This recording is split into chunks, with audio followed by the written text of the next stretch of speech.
নমস্কার বন্ধুরা, আজকে শীতের টাটকা সবজি দিয়ে নিরামিষ একটি রেসিপি নিয়ে এসেছি। আশা করি আপনাদেরও ভীষণ ভালো লাগবে। ভাত পাশাপাশি রুটির সঙ্গেও কিন্তু খেতে খুব ভালো হয়। তো এইভাবে একবার বানিয়ে দেখতে পারেন। চলুন তাহলে ঝটপট করে দেখে নেওয়া যাক কী করে বানিয়েছি। প্রথমেই এখানে দেখুন আমি কিছু সবজি নিয়ে নিয়েছি। সবজিগুলোকে কেটে নিতে হবে।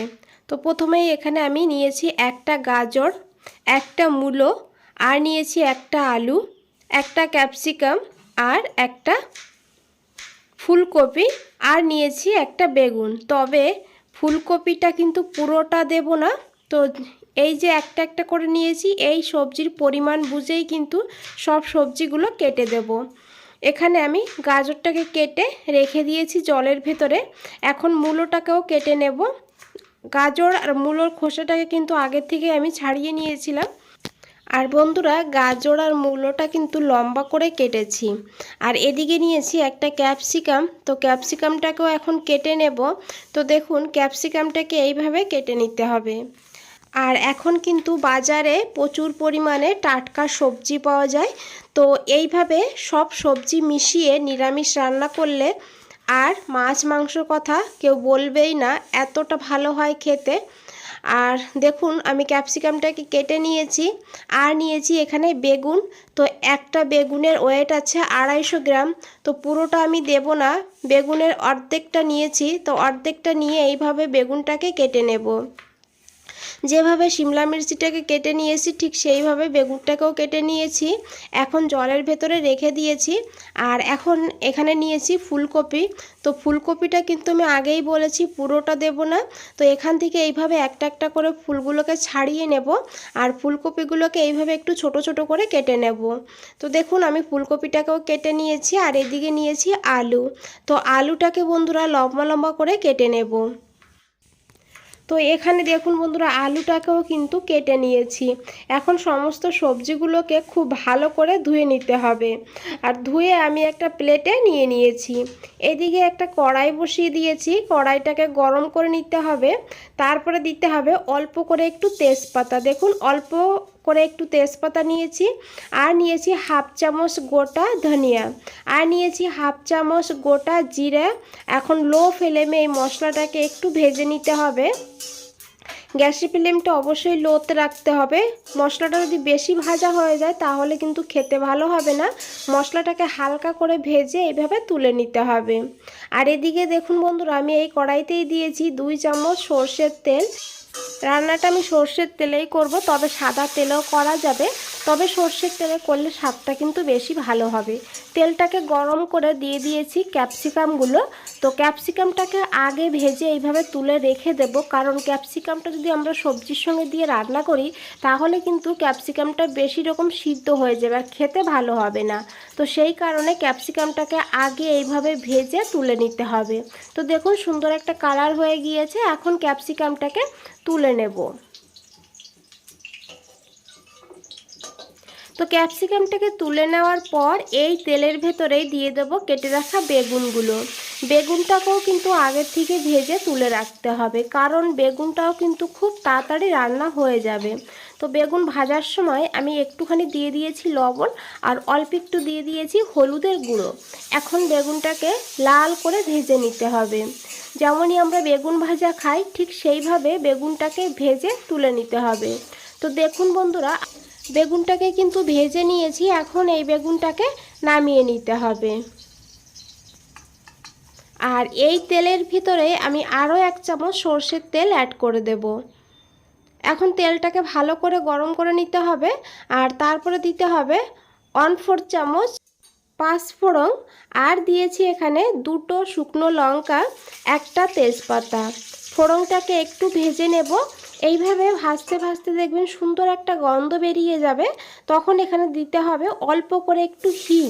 আর তারপরে দিতে হবে কেটে রাখা আলুগুলো।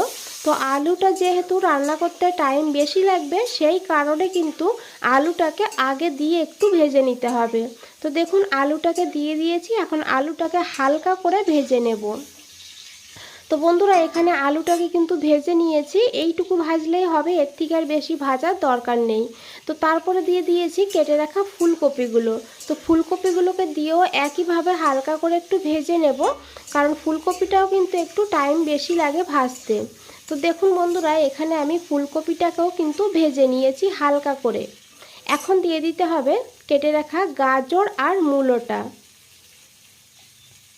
গাজর আর মূলোটাকে দিয়ে ভালো করে এইভাবে সব সবজিগুলোকে ভেজে নিতে হবে, লাল লাল করে সবজিটাকে ভাজতে হবে। আর বন্ধুরা এখানে সবজিটা ভাজা হতে হতে আমি একটা মশলা বানিয়ে নেব।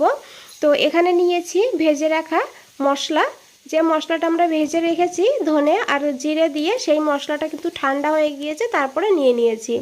তারপরে নিয়েছি 1 ইঞ্চি আদা, আর নিয়েছি এখানে কাঁচা লঙ্কা। তো এখানে আমি 2টো কাঁচা লঙ্কা দিয়েছি। তো আপনারা কিন্তু ঝালের পরিমাণটা আপনারা বাড়িয়ে কমিয়ে নেবেন।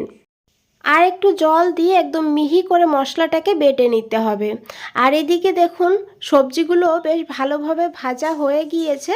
তো সবজির কালারও কিন্তু খুব সুন্দর হয়েছে এখানে। এখন এখানে দিয়ে দিতে হবে বানিয়ে রাখা মশলা, আদা কাঁচা লঙ্কা আর ভাজা মশলা, যে পেস্টটা বানিয়ে রেখেছি সেই পেস্টটি দিয়ে দিয়েছি। এখন খুব ভালো করে সবজির সঙ্গে মিশিয়ে নিতে হবে, 1-1.5 মিনিট এইভাবে কষিয়ে নিতে হবে সবজির সঙ্গে। আর তারপরে দিতে হবে পরিমাণ মতন লবণ, আর দিতে হবে 1/4 চামচ হলুদের গুঁড়ো, আর খুবই সামান্য একটু দিয়েছি কাশ্মীরি লঙ্কার গুঁড়ো। তো খুবই অল্প দেখুন। আর আপনারা চাইলে কিন্তু এখানে লাল লঙ্কার গুঁড়োও দিতে পারেন, আর তাছাড়া কিছু না দিলেও হবে। তো আমি সামান্য একটু কাশ্মীরি লঙ্কার গুঁড়ো দিয়ে দিয়েছি, কালারটা ভালো হবে সেই কারণে। তো তারপরে অল্প একটু জল দিয়ে দিয়েছি, জলটা দিয়ে খুব ভালো করে মিশিয়ে নেব। তো এইভাবে মশলাটাকে একটু ভাজা ভাজা করে নিতে হবে। তো এখানে আমি দেখুন ঢাকা দিয়ে দেবো লো ফ্লেম করে 2-3 মিনিটের জন্য।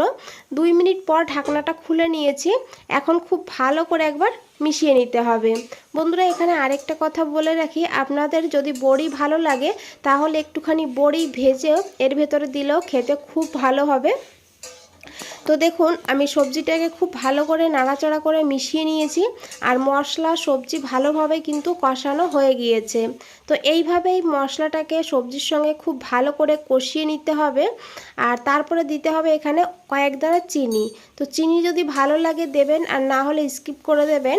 তো নিরামিষ রান্নাতে একটু চিনি দিলে খেতে কিন্তু খুব ভালো হয়, সেই কারণে দিয়েছি। চিনিটাকে দিয়েও খুব ভালো করে মিশিয়ে নিয়েছি। তারপরে দিয়ে দিয়েছি অল্প করে একটু জল, দেখুন খুবই অল্প করে জল দিয়েছি, যে সমস্ত সবজিগুলো যেন ভালোভাবে সিদ্ধ হয়ে যায় সেই কারণে। জলটাকে দিয়ে খুব ভালো করে মিশিয়ে নিতে হবে। তো এখন এইভাবে 1 থেকে 1.5 মিনিট একটু জাল করে নিতে হবে মিডিয়াম ফ্লেম করে। তারপরে এখানে দিয়ে দিতে হবে ভেজে রাখা ক্যাপসিকাম আর বেগুনটাকে। আর এখন বন্ধুরা হালকা হাতে মিশাতে হবে, তো না হলে বেগুনটা কিন্তু একদম ঘেটে যাবে সেই কারণে। তো হালকা হাতে মিশিয়ে ঢাকা দিয়ে রেখে দিতে হবে 4 মিনিটের জন্য লো ফ্লেম করে। 4 মিনিট পর ঢাকনাটা খুলে নিয়েছি। তো এখন খুব ভালো করে একবার মিশিয়ে নিতে হবে। তো দেখুন এখানে কিন্তু সব সবজিগুলোই খুব ভালোভাবে সিদ্ধ হয়েছে। বন্ধুরা রেসিপিটা যদি একটু ভালো লেগে থাকে অবশ্যই একটা লাইক করে দেবেন। আর নতুন বন্ধুদের বলছি চ্যানেলটা এখনও সাবস্ক্রাইব করে না রাখলে চ্যানেলটা সাবস্ক্রাইব করে পাশে থাকুন, আর নিচে বেল আইকনটা আছে প্রেস করে রাখুন। যখনই নতুন কোনো রেসিপি দেব সবার আগে আপনাদের কাছেই পৌঁছে যাবে। তো আমি একটু ধনেপাতা কুচি দিয়ে দিয়েছি, আর আপনারা চাইলে একটু ঘিও কিন্তু এখানে দিতে পারেন। তো এখন খুব ভালো করে একটু মিশিয়ে নিয়ে আমি 2 মিনিটের জন্য স্ট্যান্ডিং টাইমে রেখে দিয়েছিলাম। 2 মিনিট পর ঢাকনাটা খুলে নিয়েছি। তো আশা করি দেখে বুঝতেই পেরেছেন কতটা লোভনীয় লাগছে। তো বন্ধুরা আজ তাহলে এই পর্যন্তই, ফিরে আসছি নতুন কোনো রেসিপি নিয়ে। ভালো থাকবেন, সুস্থ থাকবেন, আপনাদের সবাইকে অনেক অনেক ধন্যবাদ।